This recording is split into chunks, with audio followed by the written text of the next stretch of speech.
to own someone as property. As proper. What does that mean? Look, if I own the Lakers, if I own the Lakers, is LeBron James my property?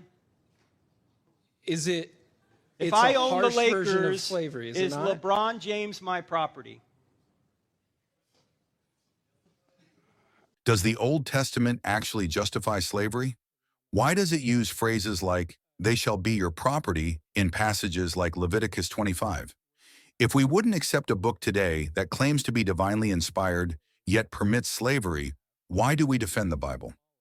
In this Q&A session, Luke confronted Frank Turek with a bold challenge. Does the Bible's treatment of slavery weaken its reliability as the Word of God? He tested whether Christians apply historical context fairly, or if they redefine difficult passages to make them more acceptable. Let's break this down and unpack the real meaning of these verses in our commentary. Luke! Good memory. Gotta get my money's worth here. Hey, Dr. Turek, there's a new book out, and it claims to be the divine Word of God.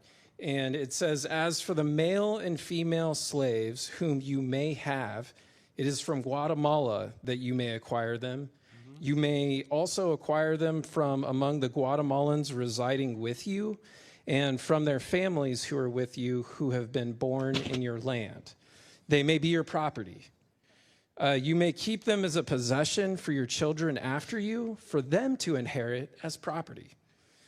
These you may treat as slaves, but as for your fellow Americans, no one shall rule over the other with harshness. And so my question is that a book you'd like to own? Yeah, Luke, you're talking about, first of all, do you know what slavery is in the Old Testament? Just the question. Is that a book that you would like to own? Would you think that? Well, it depends on what slavery means, and it depends on what property means. It could be a book that you would want to own. It depends on what it means. Wow. What does it mean? Okay.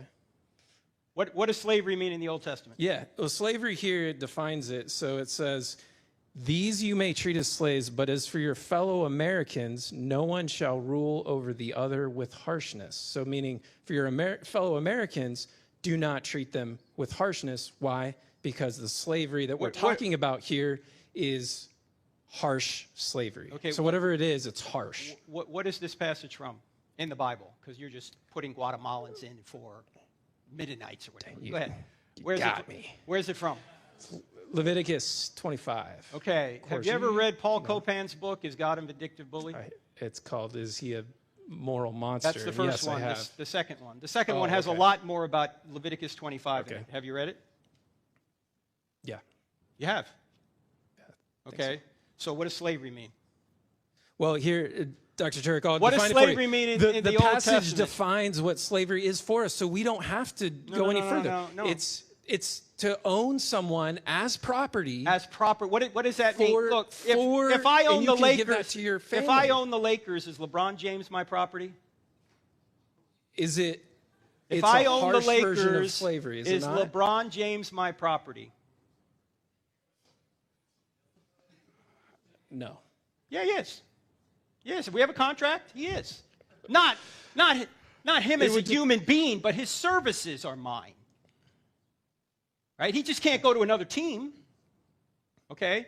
Slavery in the Old Testament is indentured servitude. These are people. You can shake your head, Luke. That's what it is. I'm just reading right here. I mean, everybody heard it. You're reading the words. Permanently, you can give it to your children for life. What? Because and it's harsh. If these people have no means of supporting themselves, then Israelites could employ them as indentured servitude, indentured servants. This is not chattel slavery from the Old Testament. I mean, from 160 years ago. It is chattel slavery from the Old Testament. No, it is not. You're right. Read it in context. You just can't read something out of context. I love reading it. And when property in that time meant their services, they owed you money, and so if you were to treat them harshly, you'd essentially be putting yourself into debt because they could no longer work for you when they owed you. So you need to look at this in context. Get Paul Copan's book because he has a lot more on Leviticus 25. And I admit, when you read that without context and without proper definition, it sounds horrible. But read Read Is God a Vindictive Bully by Dr. Paul Copan. And you'd give the new book that's claiming to be divined by God, you'd give it the same deference that, hey, well, it first might of just all, be the way you're defining all these things, right? You'd give it the same liberty, right? No, first of all, the meaning is in the text intended by the author, not us reading it 3,500 years later. Yeah. Okay? So we can't pour our meaning of what slavery is into a text that existed 3,500 years ago. That's not what they meant by slavery. Yeah. Okay? Because God wouldn't be able to know that we'd be reading it now. No, and what interpreting it. Who was Leviticus 25 written to? Who was it written to? Well, who's the entire Torah written to? I guess you'd say Moses. Yeah, it's written to the people of the time. It's not written to us. It's written for us. It's not written to us. That's why I said before, when Christians take Jeremiah 29:11 out of context, they think it's written to us. It's not written to us. It's written for us. It's a historical account. It's not a promise to us today. Just like what you're reading is not an instruction to us today. It was written to the theocratic kingdom of Israel in a small piece of land in the Middle East 3,500 years ago. Mm-hmm. By Yahweh. By Yahweh, who was their God, their king. Okay. It was a theocracy where he was their king, yes. Okay. It's not applied to us in America today. Okay. Thank you. Thank you. Appreciate it. All right. Hey, Luke! If Christianity were true, would you become a Christian? Yeah, if it were true, then, and I believed it was true, then I would be a Christian, technically. So, technically? By virtue of, yeah, because... If I gave you a book, would you read it? Sure, of course. Is there any more books back there? Oh, I'm getting a free book? Oh, absolutely. Dang. Yeah, go ahead. Go back and get one. Yeah. Like Oprah. One of the most challenging and emotionally charged questions skeptics ask about the Bible is its stance on slavery. In this Q&A session, Luke pressed Frank Turek on whether passages like Leviticus 25, which describe slaves as property, weaken the credibility of the Bible as a divinely inspired book. This question isn't just about history, it's about moral consistency, biblical reliability, and whether Christians defend the Bible objectively or out of bias. Understanding Old Testament slavery. Before jumping to conclusions, we need to define what slavery meant in the ancient world. In modern times, slavery is associated with race-based, lifelong oppression as seen in the transatlantic slave trade. However, in biblical times, slavery was often economic servitude, a means of survival for the poor. Scholars like Paul Copan in Is God a Moral Monster? Argue that biblical servitude was fundamentally different from the brutal, dehumanizing slavery of later history. For example, indentured servitude.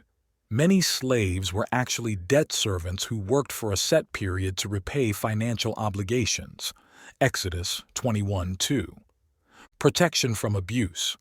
The Bible condemns kidnapping and selling people as slaves. Exodus 21:16. Unlike slavery in the American South. Release and dignity. Servants were to be freed after 6 years, Deuteronomy 15:12, and masters were commanded to treat them fairly and with respect. The passage in Leviticus 25, which Luke referenced, pertains to foreign servants who could become permanent workers in Israelite households. Yet even here, they were given rights and protections unheard of in other ancient cultures. Are Christians being inconsistent? Luke's deeper challenge was whether Christians apply special pleading, justifying biblical slavery while condemning similar language in other religious texts. However, context is key. Frank Turek rightly pointed out that modern readers often impose 21st century meanings onto ancient texts.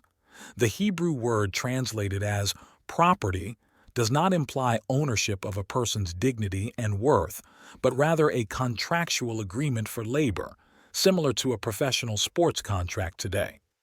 Paul Copan, in Is God a Vindictive Bully?, explains that Israelite laws were far more humane than those of surrounding nations. While not an ideal system, they regulated and humanized an already existing practice rather than endorsing oppression.